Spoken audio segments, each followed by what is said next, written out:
started the course, I said that statics is about understanding forces and how they act on a rigid body. So we said the course is divided basically in two parts. Part one is understanding forces, okay? And what is understanding of forces? Translational effect of forces, right? Translational effect on a particle. We talked about resultant,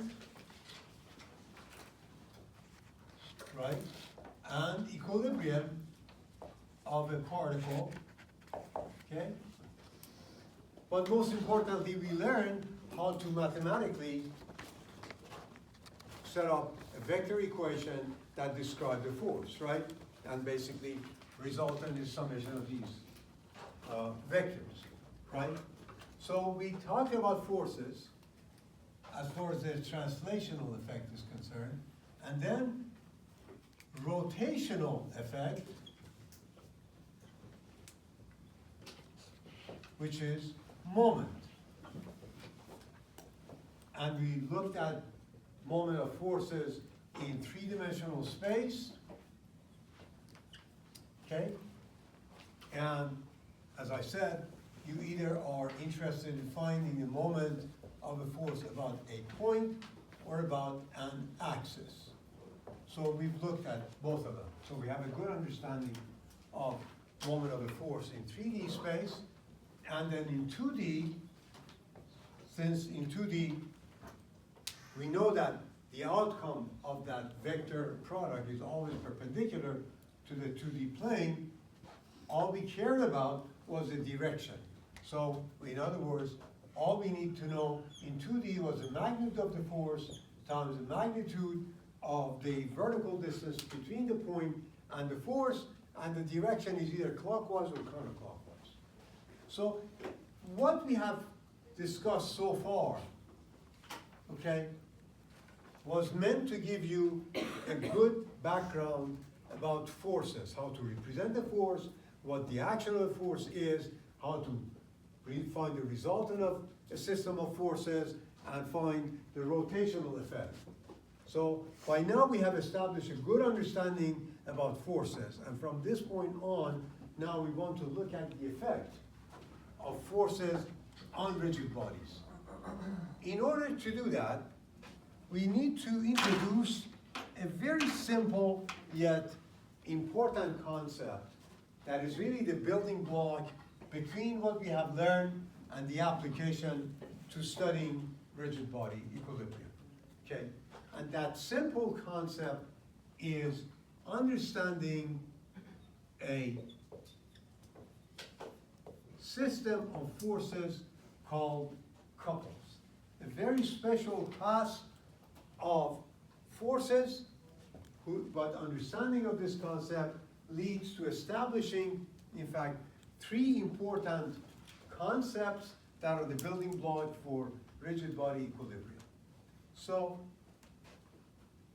let me first introduce what couples are, or introduce, I would say, concept number one, okay?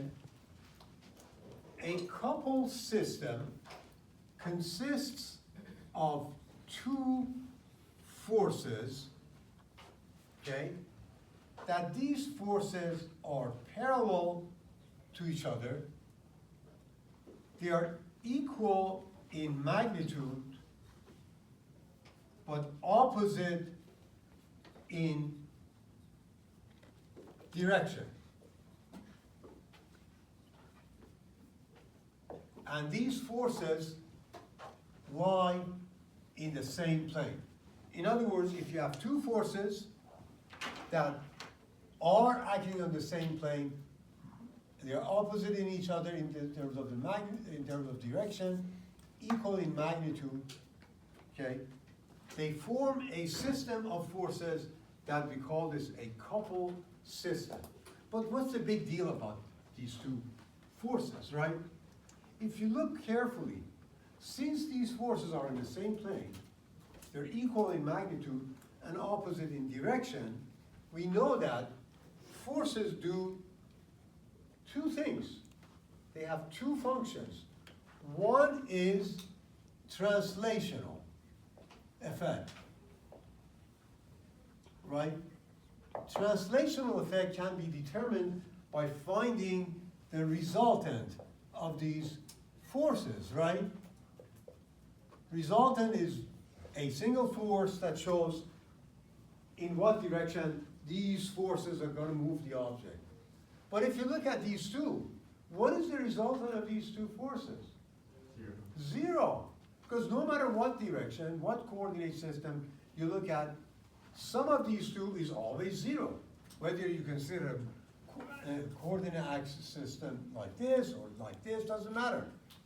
So resultant is always zero. That's the first property of this coupled system.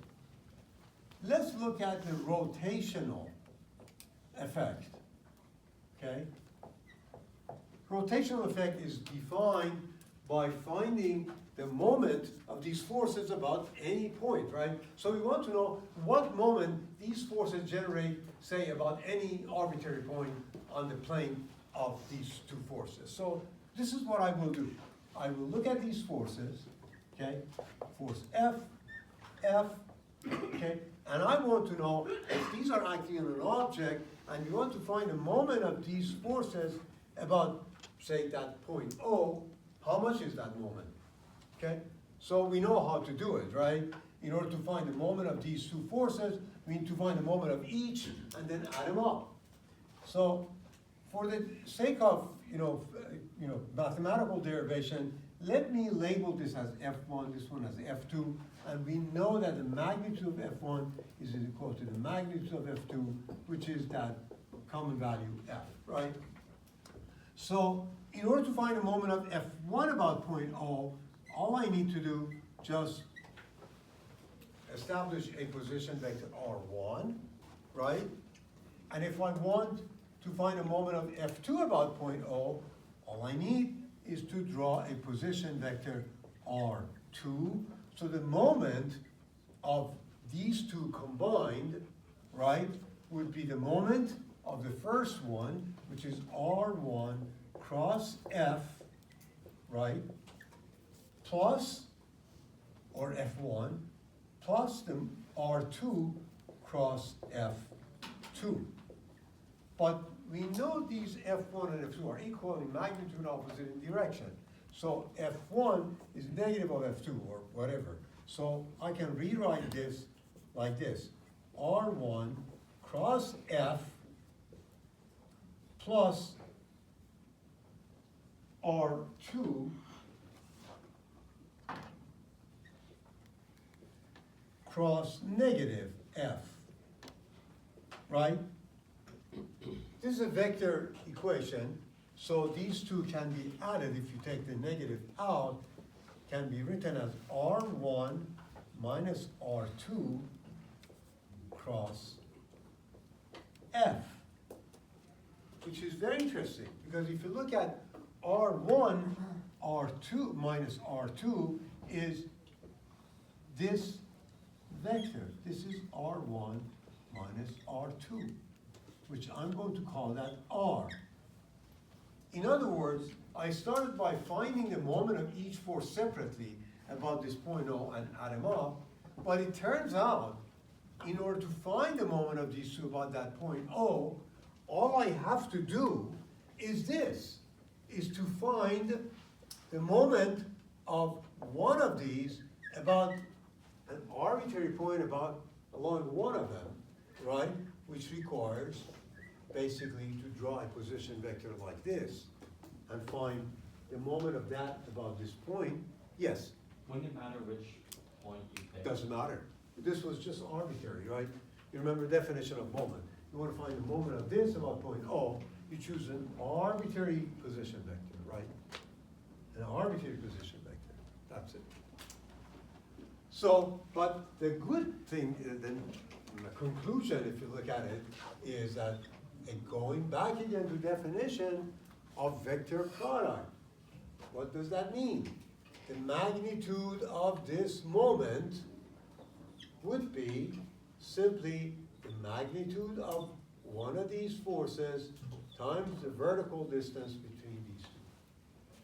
So what that means is that the rotational effect of this system of forces, okay, is simply a single moment. The magnitude of that moment, these are observations we make. Magnitude of that moment is simply the magnitude of this force times the vertical distance between the two.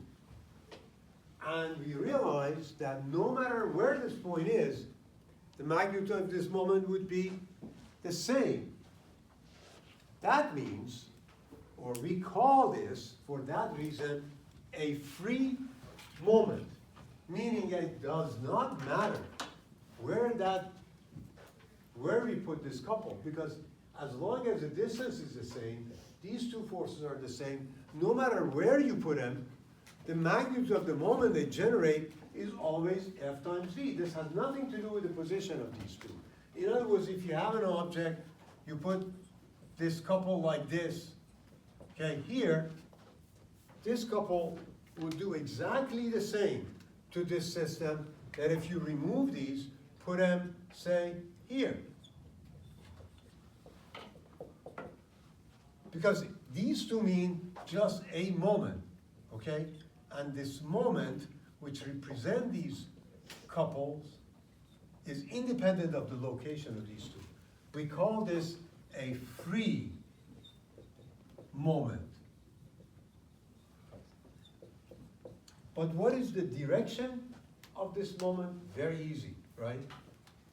Simply remember that whatever parallel, Faraday's law, right-hand rule, whatever, or my approach of that linkage, right? If you assume these are connected through this linkage, you try to move the force, what direction this linkage is going to rotate? That way, right? So the direction of, say, for instance, the moment that these two generate would be, in this case, clockwise.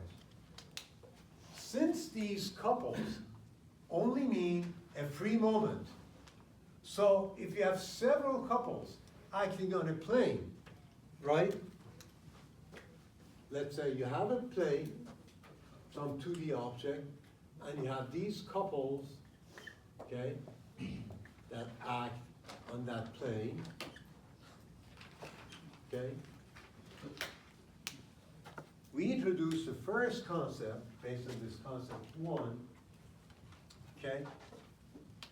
Sum of the action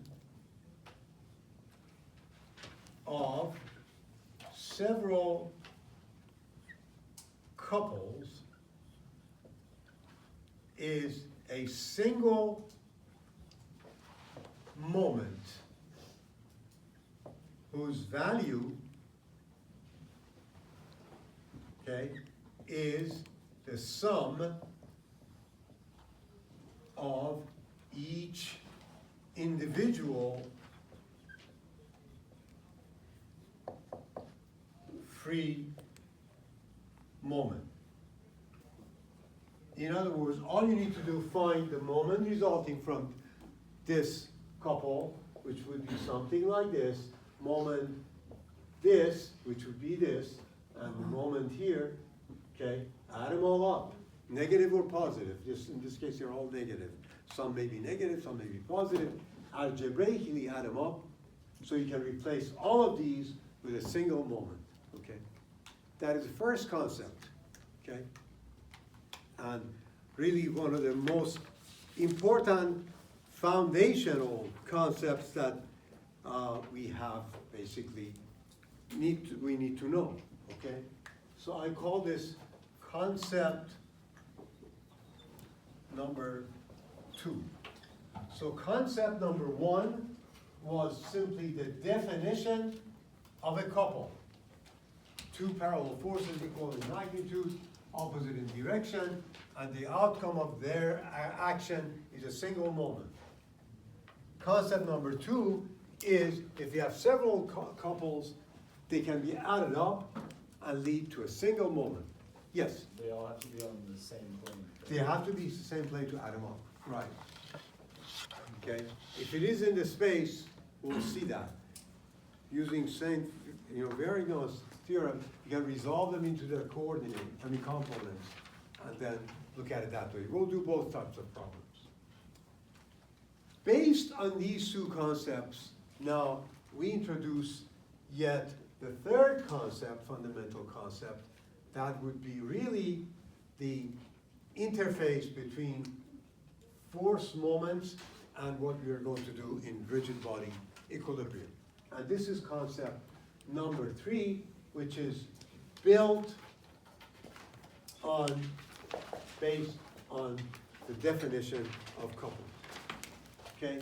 Knowing what a couple is, we will see now how understanding this simple concept lead to something magnificent. And what is it? Let's say you have an object, okay? And you have a force acting on this object, okay? Force F. I will do this.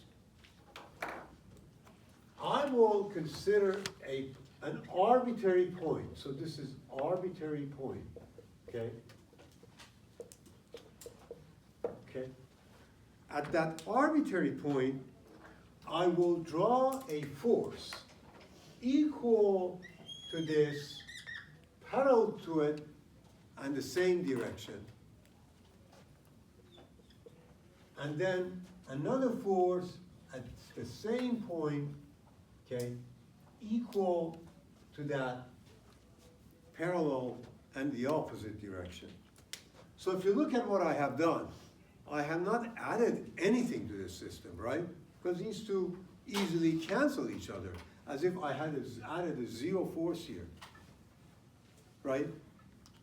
However, based on the understanding or the definition of couples, let's look at it from a different perspective, different paradigm.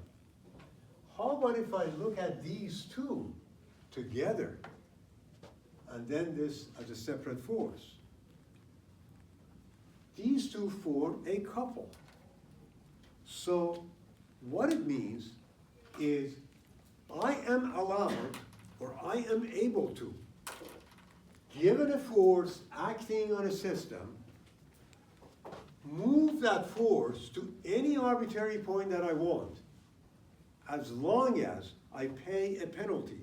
That penalty is I need to add a free moment whose magnitude is the moment that this couple generate, or a moment whose magnitude would be the vertical distance between this arbitrary point and the original direction of the force.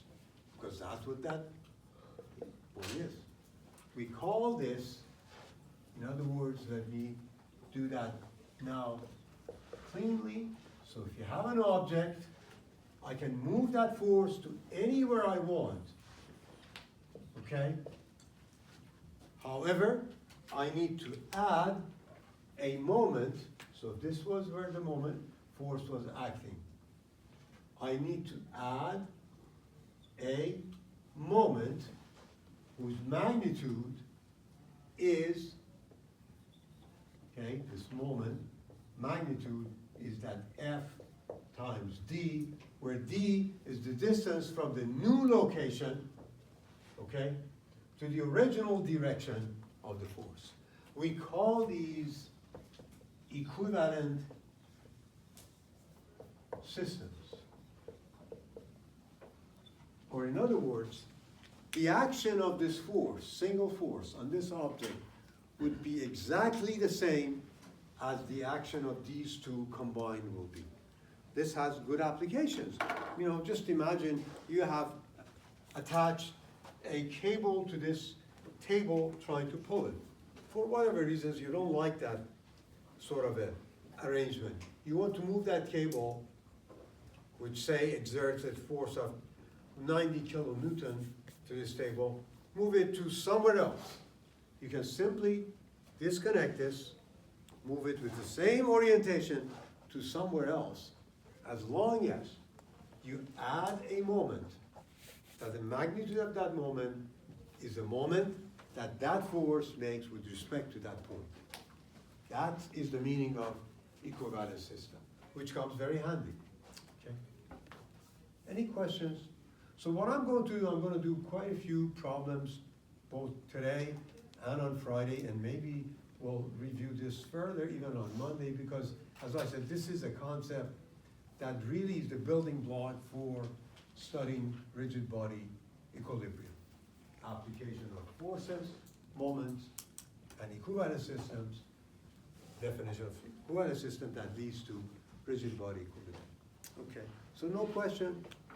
All right, yes? So when adding a coupling to a system, the moment around any point will remain the same regardless of where the Regardless is, of where that couple is. but the object might Object will react do- differently based No, on the object will react exactly the same. You know what you can think of? It's hard to, that a tire of your car. You wanna use a wrench to basically, right? Let's say your hands exert whatever, let's show this like this wrench, right? So this is the tire, so you can put your hand here and here, exert this force, right? Let's say this is 20 kilonewton, and this is, the distance is, I don't know, 40 centimeters, right? That creates a couple, which is 20 kilonewton times 40, right? Imagine, of course, if it is maybe not possible, but you move these two somewhere here, okay? We'll do the same thing, does the same action. What We'll about see that through some good example. what about an object that's connected at more than one axis? Good point, very good point. We are going to look at the connectivity that you're talking about, means adding forces. Those forces come from the connection. We're gonna talk about external supports, or the reaction supports, and internal forces, and so on. So for the time being, let's say we're only dealing with applied forces, and we want to replace these applied forces with, say, a single couple. Okay, and that's what, in fact, the example that I'm gonna do right now will demonstrate. Good question. So let's do a few example problems here. I'm going to start with an example that will elaborate the first two concepts, and also, in a way, shows the meaning of the equivalent system as well. So let's do it.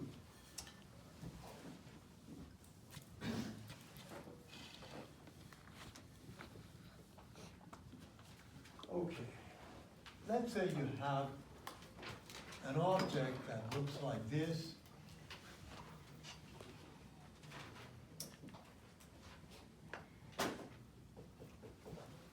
Attached to the ground, and you have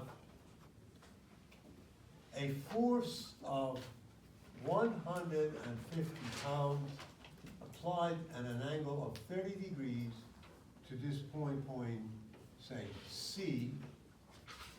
This is these dimensions are given, 2 feet, 2 feet.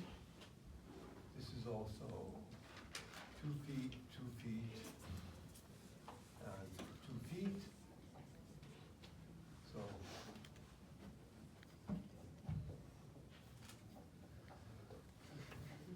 you have another force acting here at point, say this is A, B, okay, D. You have another force of 150 pounds acting at 30-degree angle here. Then you also have a force acting at this point. The slope is given at 3, 4, 5, this force is 200 pounds, and another force here, also 200 pounds, same slope. Okay? So imagine you have basically 4 cables attached to this object in all these given directions with those given forces and their magnitudes, okay? The problem is asking you to find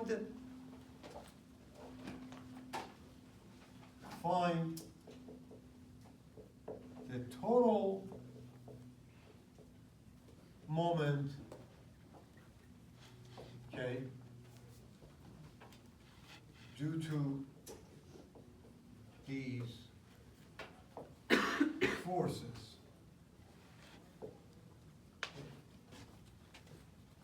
All right, so if you were given this problem and you were just asked to find the moment of all these forces, let's say about point A, what do?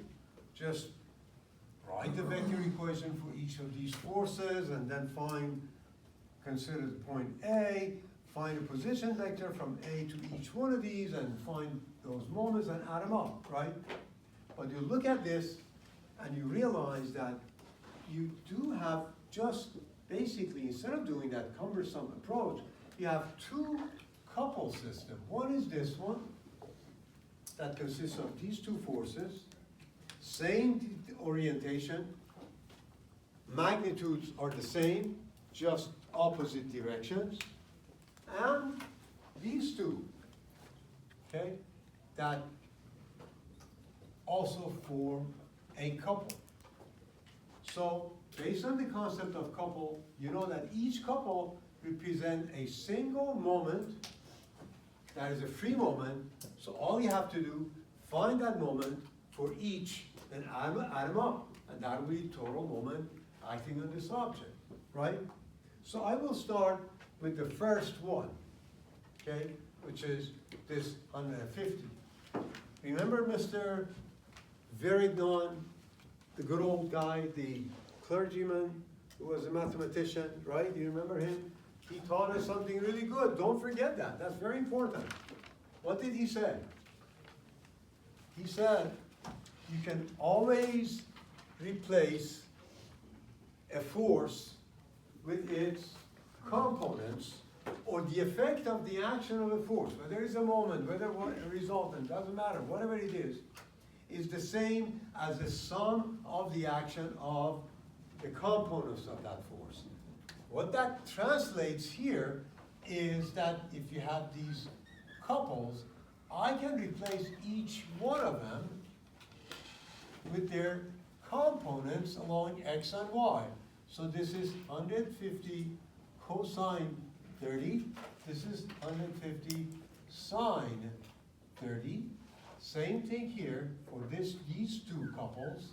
So this is 150 sine 30. This is 150 cosine 30. Why did I do that? Why do I take advantage of Mr. Verignon's theorem? Because if I didn't know that concept or the theorem, I had to find the vertical distance between these 2, right? Multiply that by the magnitude of that force to find the couple moment resulting from that. But this is not easy to find, right? However, if I replace the force with this component, I already have, first of all, the distance between these 2 and these 2, and I also see that these 2 create a couple, these 2 create another couple. So that concept, I remember I told you that Verignon's theorem is something that we will do rest of the course. Always replace forces that are in weird direction with their magnitude to make your life easier. And you see now, the moment of this 150-pound force is a moment of this couple, right? They form a couple. So moment of 150 cosine 30 plus the moment of these 2, right? So moment of 150 sine 30. All I need to worry about is the direction. What direction these couple, or the moment that these two couple create, in what direction would that be? Clockwise. So that'll be negative, right? How about these two? Also clockwise, right? So that would be also negative. So, how do you find the moment of these two? You need to know the vertical distance between these two, which is given, 4. So this is 150 cosine 30 times 4 feet. And how about these two? Okay, these two also are at 4 feet from each other. So that would be also then 150 sine 30 times 4, and obviously both are negative, right? So you just have to add these up. Cosine 30 is square root of 3 over 2. Sine 30 is 1/2. So this would be 300 square root of 3 plus 300. So this would be negative 300 times, this is 1.73, so it would be times 2.73, comes out to be almost 820 pound-foot. And the direction is clockwise. So that is the outcome of the action of these two forces, or this coupled system. Any questions? Now let's look at these two. We do exactly the same. Since it's not easy to find the vertical distance between these two, we remember Mr. St. Virgin replace these with their components. Okay, this is 200 times 4/5, okay, or is 160 pounds. This is 160 pounds, and this component is 200 times 3/5, or 120 pounds. So this is 120 pounds, okay? So the moment of that 200-pound force, or that couple, okay, is the moment of that 160 pound plus the moment of that 120-pound couple. But let's look. These two, 160, they have a vertical distance of this one and this one, 2 feet, and these two, like this one and this one, also have a vertical distance of 2 feet. But look, this one generates a couple moment counterclockwise, and this one also generates a moment counterclockwise, so they're both positive. So this would be 160 times 2 plus 120 times 2, or 240 plus 320 would be 560 counterclockwise. So if this is considered negative, right, then we have the total moment, okay, which is this plus this, algebraic summation would be 0, almost 260 pound-foot. So what that means is this. that the resulting action of all these forces on that object is simply this. This is as if you have only a single moment acting, actually no, the other way is gonna be negative. The total is negative, okay? Okay, so this is what these forces combined will do to this object. So the result of the action of all those external forces is they can all be replaced with a single moment that you can apply that anywhere you want, doesn't matter. It would do the same thing to that object that those forces combined will do. Or this is an equivalent system to that system of forces. Okay? Yes? When you break the moments into its components, Yes. do the signs have to match always? No, maybe one of them is positive, one of them is negative. No, it's Could you just give happening. me an example of that, please? Sure, for instance, you may have, for instance, a couple like this, right? Right?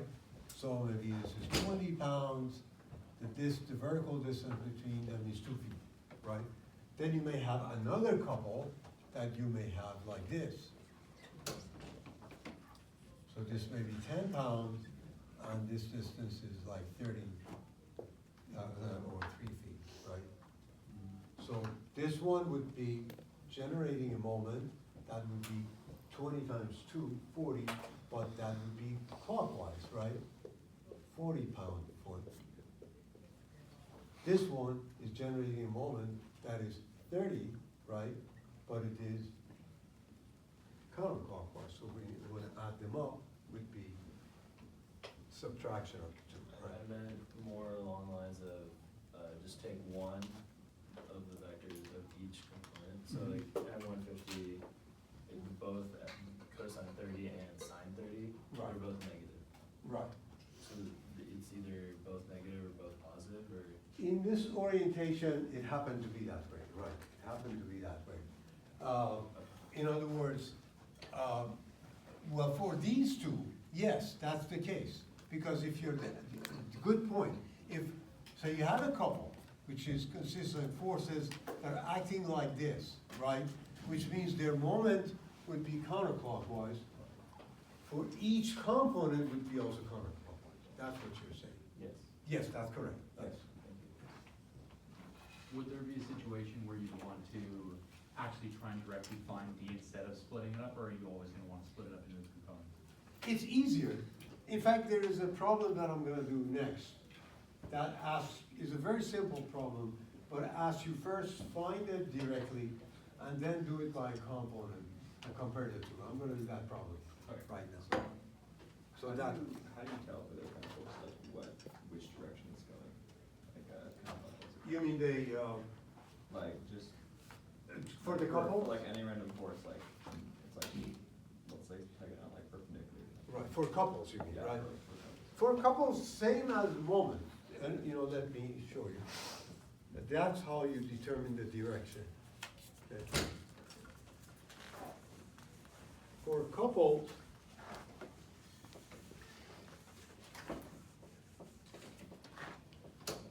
okay, to visualize it, let's say you have a couple like this, right? You want to know what direction, right? Just imagine that you've connected these two with a linkage, which is pinned here and pinned here, right?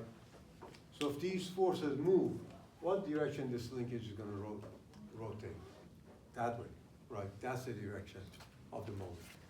That's probably the easiest way to find the direction. Any other questions? Okay. All right.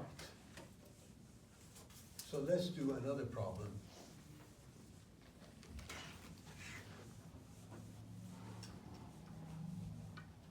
Okay. So, this is a problem, in fact, from your book.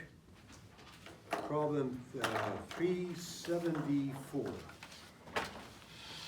is an easy problem, simple problem, but I have many other problems I'm gonna do on Friday, but since we have only 6 minutes, this would be a good one. You can finish it in 6 minutes. Okay. So you have a bar situated 55 degrees with respect to the line of horizon. At this point and this point, two forces are acting that make an angle of 30 degrees with respect to the horizontal line. Magnitude of these forces are given, 40 Newton each, okay? And these distances are given. This is 0.39 meters. This is given as 0.27 meters. Okay? And the problem is asking you this, exactly what you were asking, or you wanted to know. Part A, find the moment of these couples by resolving the forces into components. And then B, by finding a vertical distance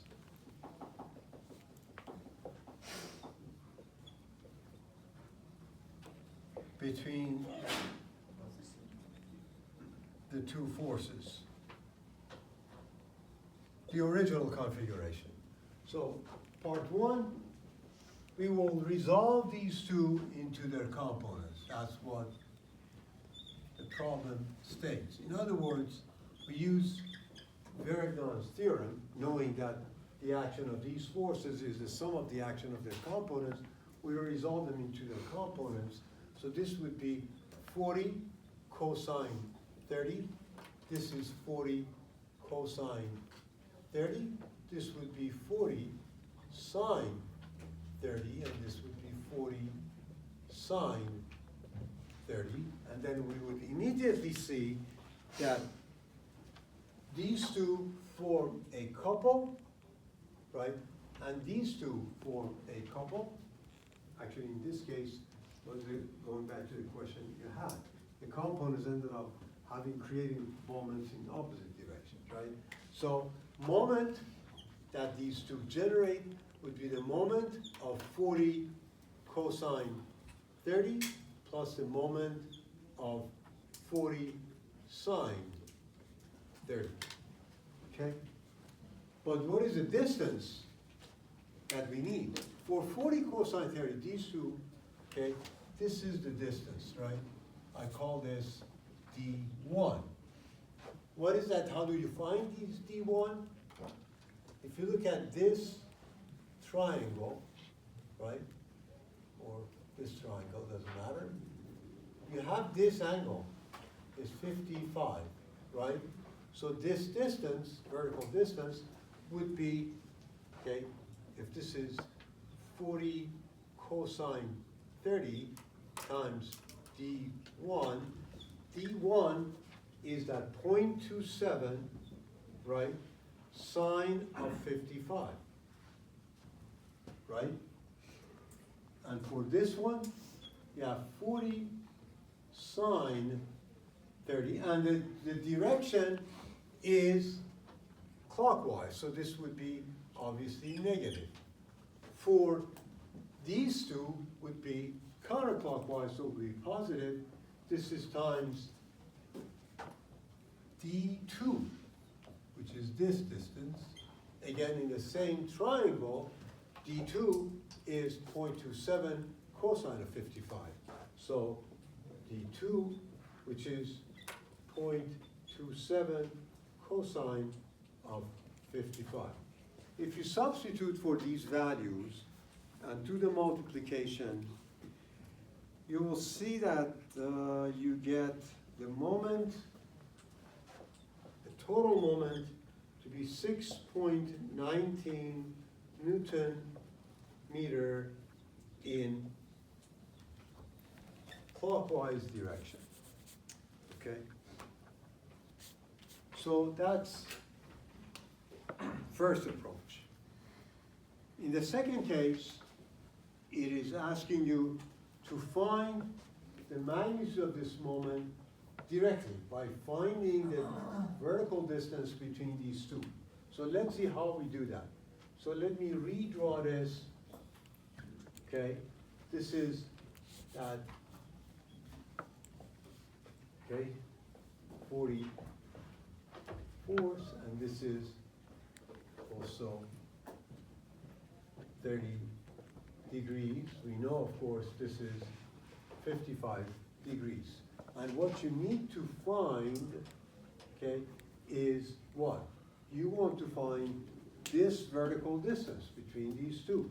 That is, you want to find this distance. I call that the prime, right? Okay? This is 55. Now, in this triangle, okay, you can find this angle, alpha, is 55 minus 30, so it would be 25, right? So in this triangle, you want to find this side. You have, this is 0.27 meters, right? So D prime would be 0.27 sine of 25. So moment would be, obviously, clockwise, would be 40 times 0.27 sine of 25, which if you do that, you will see that it will end up to be the same. Okay? And obviously, the first approach, seemingly easier, right? It's always easier to resolve forces into their components. Not that this is too difficult, but a little bit more geometry involved, okay?